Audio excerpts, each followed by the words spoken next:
किसी गांव में एक किसान रहा करता था। उसके दो पुत्र थे जिनके नाम सोमदत्त और विष्णुदत्त थी। खेतीबाड़ी करते हुए उनके दिन बड़े ही सुखपूर्वक बीत रहे थे।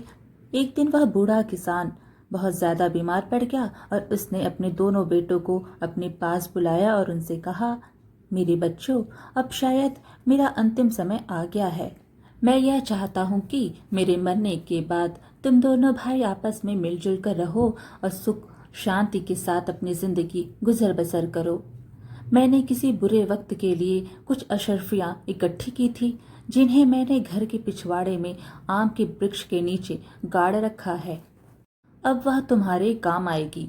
लेकिन मेरे बच्चों, तुम मुझसे यह वादा करो कि तुम दोनों आवश्यकता पड़ने पर ही उसे बाहर निकालोगे।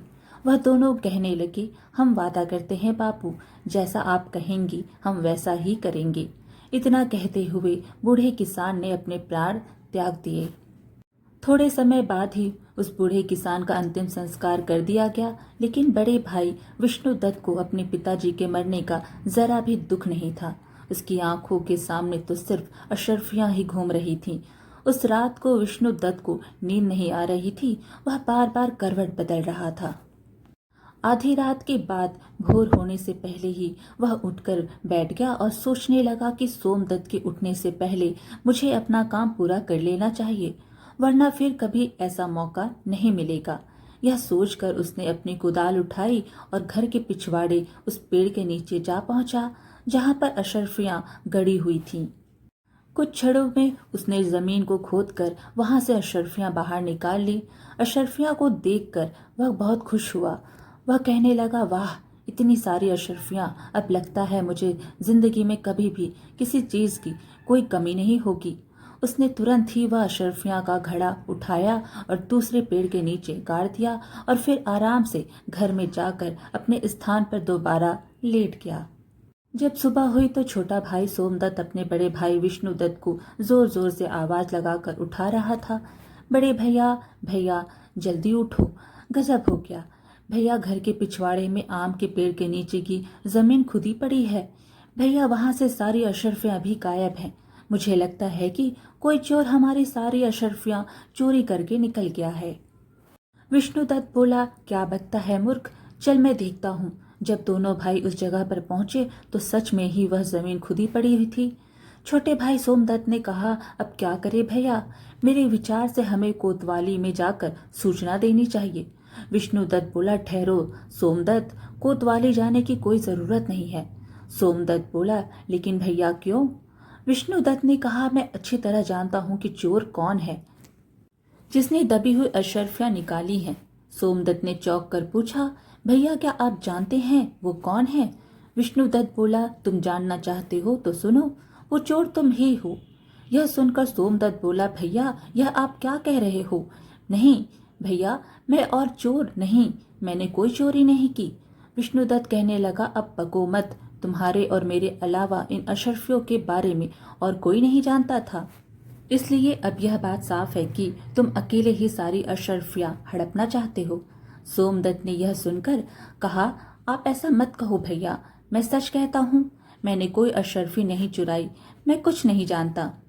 विष्णुदत्त बोला, या तो तुम मुझे वो अशर्फियां लौटा दो, नहीं तो तुम इस घर के दरवाजे अपने लिए हमेशा हमेशा के लिए बंद समझो। सोमदत्त उदास होकर बोला, ठीक है भैया, यदि आपको मेरी बात पर विश्वास नहीं है तो मैं ये घर ही क्या, यह गांव भी छोड़कर चला जाऊंगा। सोमदत्त दुखी मन से तुरंत ही वहां से चल पड़ा। वो सोचने लगा कि सच्चाई जाने बिना ही बड़े भैया ने मेरे साथ ऐसा सुलूक क्यों किया। अब बदनाम होने से अच्छा है कि मैं यह गांव छोड़कर ही चला जाऊं। जबकि घर पर बैठा विष्णुदत्त बड़े आराम से यह सोच रहा था कि वाह, कितनी आसानी से ये कांटा अपने आप ही निकल गया, अब सारी अशर्फियां सिर्फ मेरी है। दूसरी तरफ सोमदत्त दुखी मन लेकर वहां से चलता ही जा रहा था। चलते चलते उसके मन में कई तरह के विचार उत्पन्न हो रहे थे। उसके मन में एक विचार यह भी आया कि कहीं भैया ने सारा धन हड़पने के लिए ये कोई चाल तो नहीं चली। वह अपने विचारों में मगन होकर लगातार चलता ही जा रहा था कि वह तभी एक बड़ी सी चट्टान के ऊपर जा पहुंचा।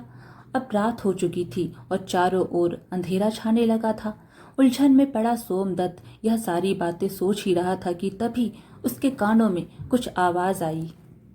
यह 2000 तुम्हारे और यह 2000 मेरे। वो सोचने लगा कि ये आवाजें कैसी हैं। सच्चाई जानने के लिए सोमदत्त नीचे की ओर झुका। उसने देखा कि दो आदमी वहां पर थे और वो दोनों धन का बंटवारा कर रहे थे। सोमदत्त को यह बात समझने में देर ना लगी कि ये दोनों चोर हैं और यह दोनों चोरी का माल आपस में बांट रहे हैं। तभी अचानक से सोमदत्त का पैर फिसल गया और वो उन चोरों के बीच में जाकर गिर गया। अंधेरा होने के कारण चोरों को कुछ भी दिखाई नहीं दिया और वो डर गए और डर के मारे भागने लगे और कहने लगे, भागो भागो भाई, यहाँ से लगता है कि ये राजा का कोई गुप्तचर है या फिर उनका कोई सिपाही है, भागो। तो दूसरा चोर कहने लगा, हाँ भाई, तुम ठीक कहते हो, चलो भागो यहाँ से। चोर अपना चोरी का माल छोड़कर डर के मारे वहां से भाग गए। जब सोमदत्त की नजर उन अशरफियों पर पड़ी तो वह मन ही मन बहुत खुश हुआ। लेकिन तभी उसके मन में एक दूसरा विचार आया, यह स्वर्ण मुद्राएं चोरी की हैं, इन्हें साथ में ले जाना ठीक नहीं होगा। इन्हें मैं यहीं पर गाड़ देता हूँ और जरूरत पड़ने पर इनको ले जाऊंगा। यही सोचकर सोमदत्त ने वो सारी मुद्राएं एक पेड़ के नीचे गाड़ दी और रात वहीं बिता के सुबह अपने रास्ते पर चलने लगा। दोपहर होते होते वह एक जंगल से गुजरा। तभी कुछ लुटेरों ने उसको घेर लिया और लुटेरों का सरदार उससे बोला, खबरदार, जो कुछ भी तुम्हारे पास है वह निकाल कर हमें दे दो, नहीं तो जान से मार दिए जाओगे। सोमदत्त बोला, भाइयों, मैं तो खुद ही एक मुसीबत का मारा हूँ, मेरे पास धन भला कहाँ से आएगा। लुटेरों का सरदार बोला, झूठ बोलता है यह, इसकी तलाशी लो। तलाशी लेने के बाद जब सोमदत्त के पास वास्तव में उन्हें कोई भी वस्तु प्राप्त नहीं हुई तो सरदार क्रोध में चिल्ला उठा और बोला, कोई बात नहीं, अगर इसके पास पैसे नहीं हैं तो भी यह हमारे काम आएगा। इसे अपने अड्डे पर ले चलो, देवी माँ को उसकी बलि चढ़ाई जाएगी। यह बात सुनते ही सोमदत्त के होश उड़ गए।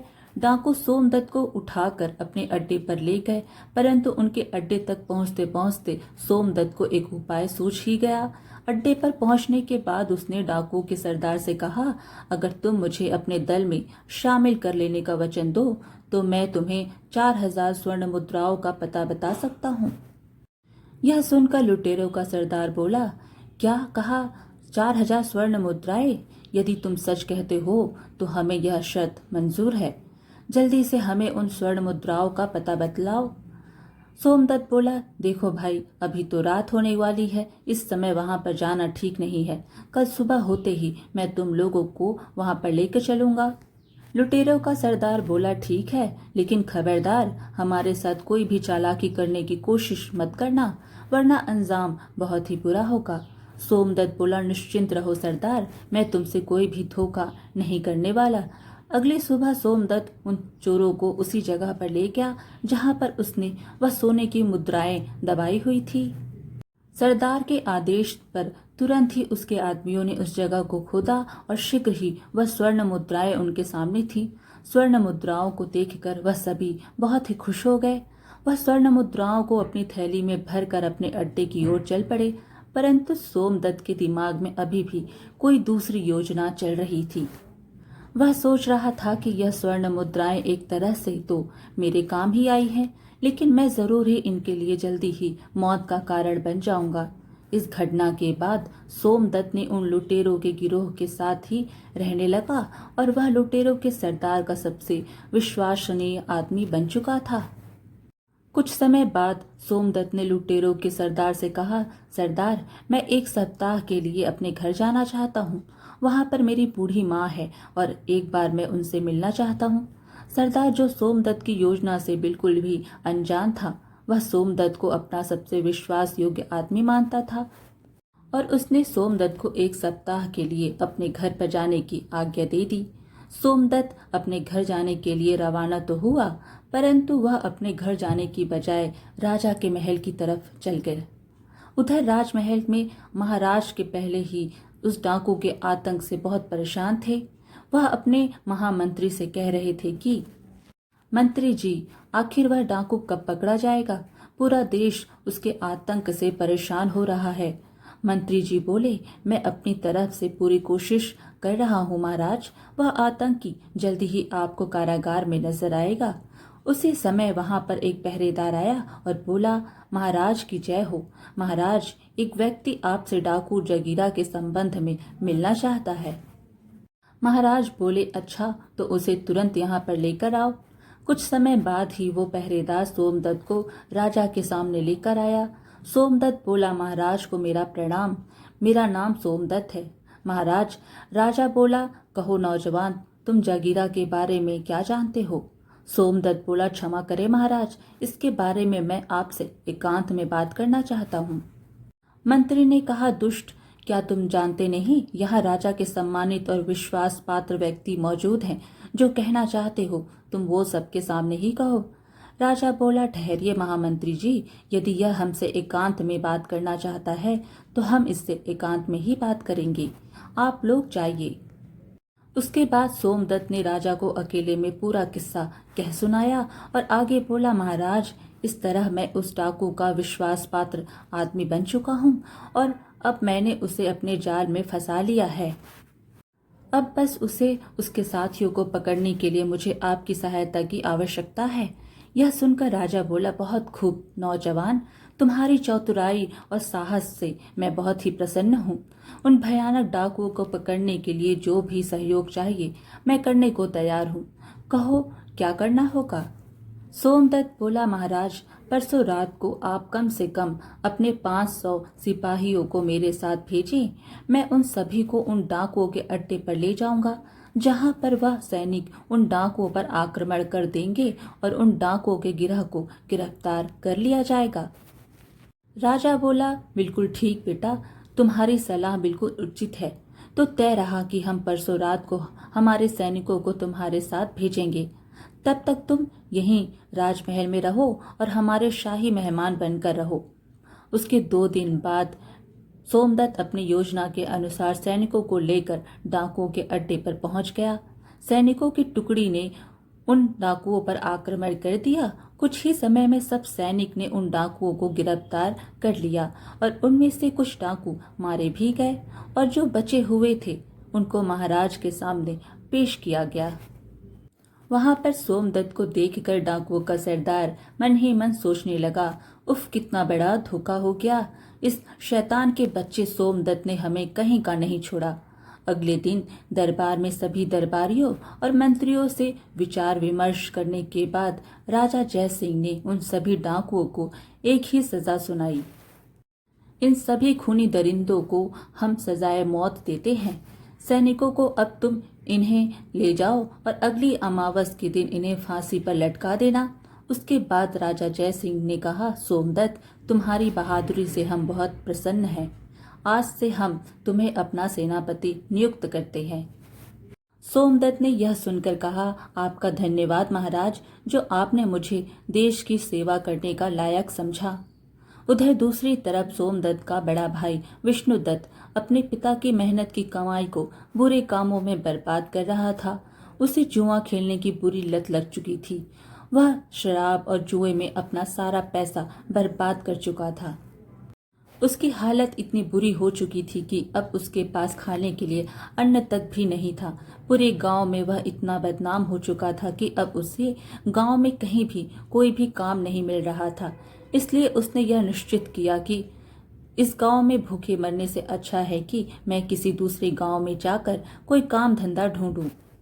इसी तरह वह चलता चलता उसी राज्य में आ पहुंचा जहां पर उसका भाई सोमदत्त सेनापति था।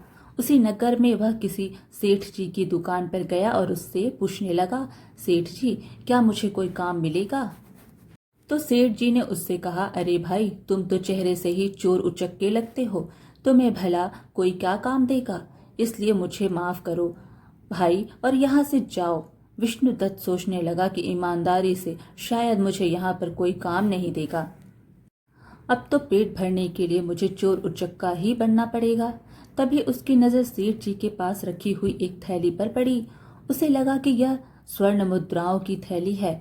उसने वहां से वो थैली उठा ली और तुरंत ही वहां से भाग गया और सेठ को उसे पकड़ने का मौका ही नहीं मिला। वो तो बस चोर चोर चिल्लाता ही रह गया। बाजार के कुछ लोग उसके पीछे पीछे भागे, लेकिन वो विष्णुदत्त को नहीं ढूंढ पाए और मायूस होकर वह लोग वापस लौट आए। इधर सेनापति बन चुका सोमदत्त अपना काम बड़ी ही ईमानदारी से कर रहा था।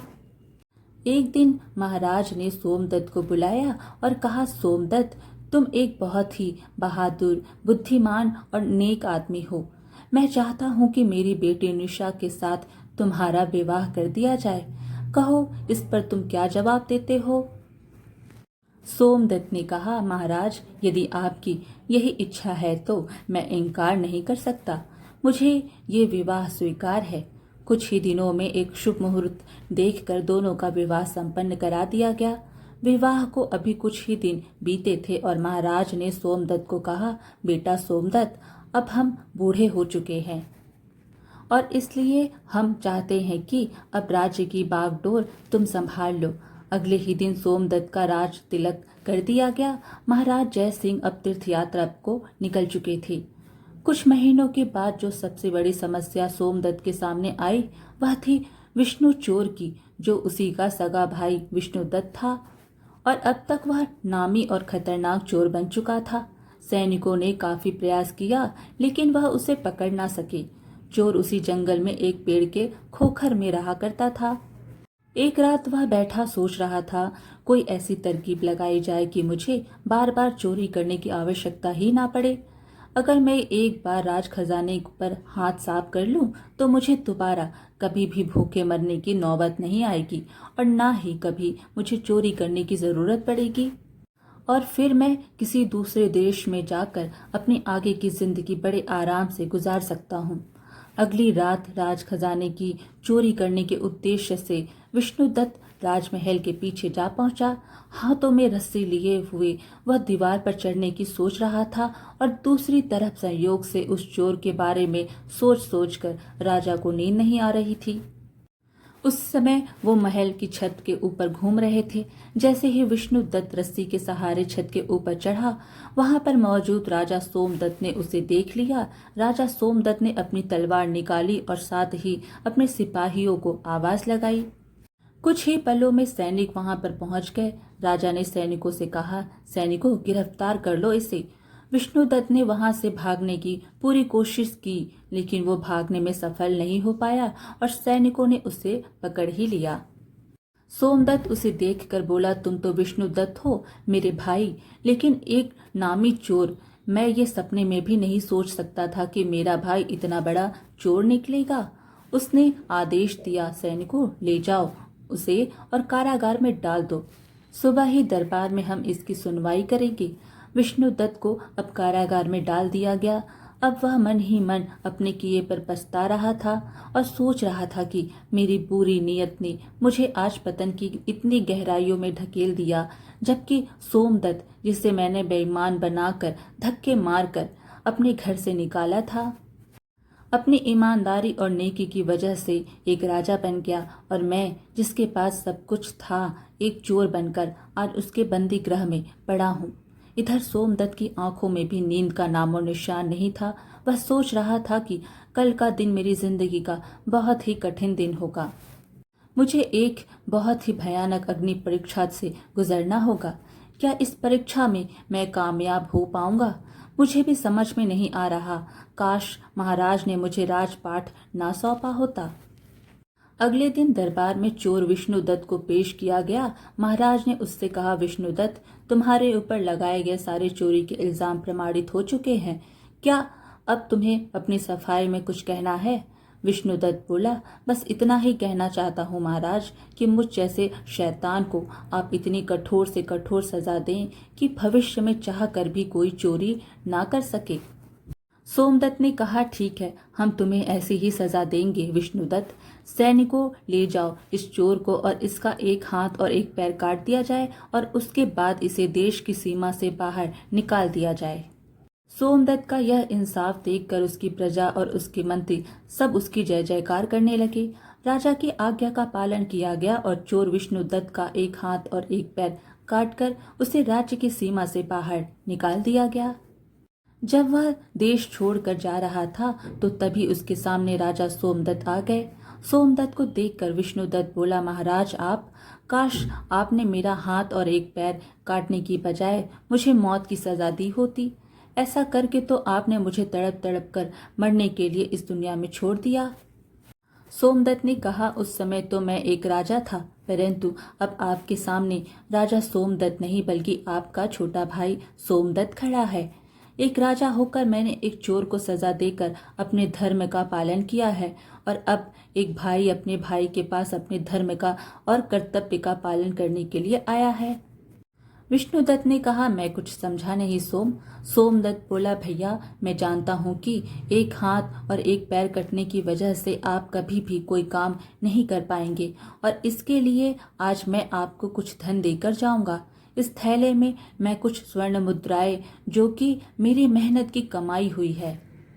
मुझे विश्वास है कि इतने धन के साथ आप किसी दूसरे देश में अपना जीवन आराम से व्यतीत कर सकते हैं।